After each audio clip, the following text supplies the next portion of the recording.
So Meta just confirmed it is working on a device that listens to everything you say throughout the day and uses AI to organize it for you. It's a small clip-on pendant that you wear on your clothes or around your neck, and it records your conversations, meetings, and voice notes in the background without you having to press anything.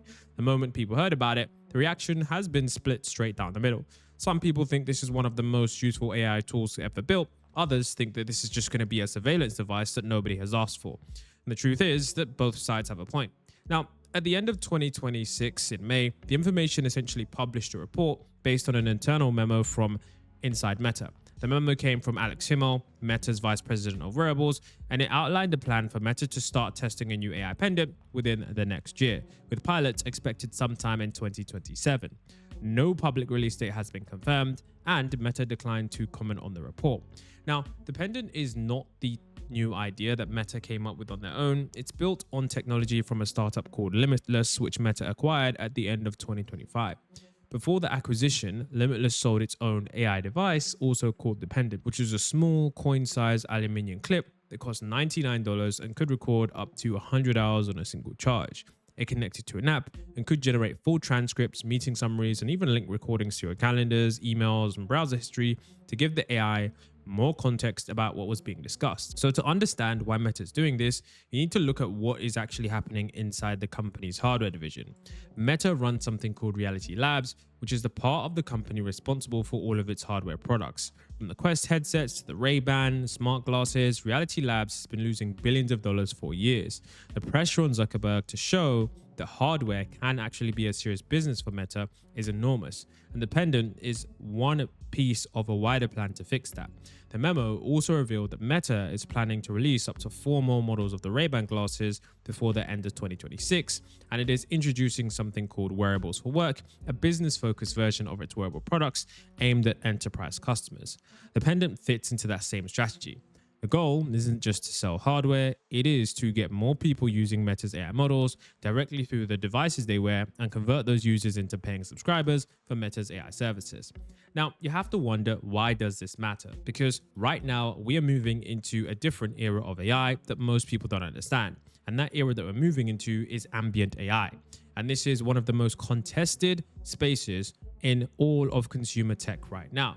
The core idea is essentially simple. Instead of pulling out your phone to take notes, dictate a message, or ask an AI something, the device just runs in the background and captures everything. There when you need it, and it's always there. And if you need it, you can already have the full context about what happened, who said what, and when. And that is genuinely useful. Anyone who has ever sat through a 2-hour meeting and then struggled to remember key decisions 3 days later can see that appeal.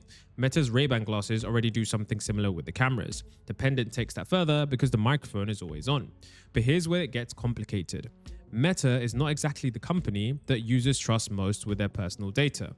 I mean, the Ray-Ban glasses have already attracted a class action lawsuit alleging that footage captured by the glasses was reviewed by contractors without proper disclosure. There's ongoing investigations by the UK Commissioner's Office and Kenya's Office of Data Protection Commissioner, and none of that footage included audio. A device that records everything you say is a much bigger step. The reaction to this announcement has been predictable but not unreasonable. Tech enthusiasts who already use AI tools daily are excited. They want something that integrates into their workflow without friction. And a pendant that records meetings and generates summaries automatically sounds like a productivity win. But a large group of people are uncomfortable with the core concept. Research from the ambient wearable market found that 58% of non-purchasers in 2025 cited always on listening as the primary reason for not buying a device like this. And that number isn't small. More than half the people who looked at the category and decided to pass made the decision specifically because the microphone never turns off. And this is not a new problem. Previous AI wearables have tried and failed in exactly this space. Humane's AI Pin was one of the most anticipated AI hardware products in years. It launched to brutal reviews and effectively collapsed. The Friend AI necklace, which was marketed as a companion device that listened to your environment, had its promotional posters physically vandalized in New York. The market for always-on AI wearables for a while is very difficult to crack. Now, we have to think about what happens next. There are two main questions hanging over this product. The first is whether Meta can make the device actually useful enough so that people choose to wear it every day. The original Limitless Pendant actually had some fans, but it was a niche product, and Limitless shut down production after Meta bought the company. Existing users were given 1 year of continued support, and then the product was discontinued across the globe. Now, Meta will need to rebuild customer trust in the device from scratch. Now, the second question is regulatory.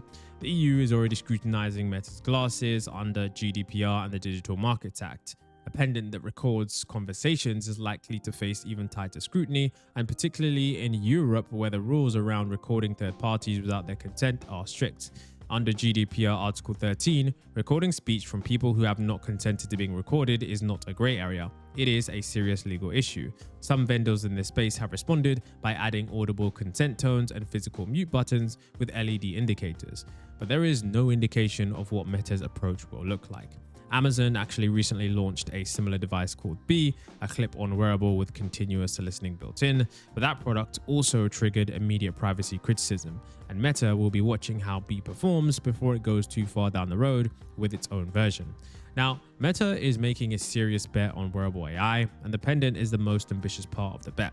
The technology already exists, the Limitless device already proved the core concept works at a basic level, and the problem has never been whether you can build the device. The problem is whether people will actually want to wear it, and whether the people around them will accept being recorded every time they enter the room.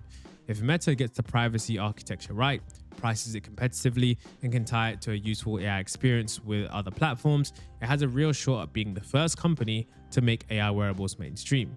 But if it gets the privacy story wrong, it will become the next example of an AI hardware product that sounded good on paper and then collapsed when it met the real world.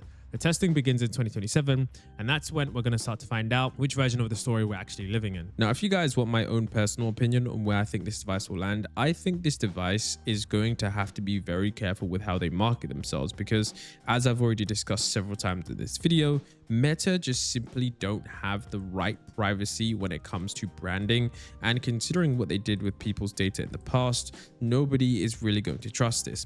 I think that if Meta are going to be successful with this, the way that they should roll this out is probably first for enterprise use cases, for example, such as meetings and business deals, that kind of environment where perhaps you already have a note taker, considering that those markets are already growing organically. I think that that genuinely makes sense. Maybe Meta needs to just grab a foothold there, and then from grabbing a foothold there, then they can potentially go into other areas that actually make sense. But just throwing it down into consumer markets, I can see this immediately getting a negative reaction. Another thing that, a lot of people aren't realizing is that Meta glasses are so popular now that a lot of people actually start to despise them because they often record people without their consent, which is once again a little bit of a gray area when it comes to privacy. So Meta's going to have to carefully manage the brand image of this device to prevent it from being something that just becomes another piece of spyware that people are afraid of, rather than a piece of technology that people will actually want to use. And so I'd love to know your thoughts about this device, if you would actually get one. If you're actually using any AI devices right now, I would love to know. I actually don't use any AI devices, but let me know what you guys think.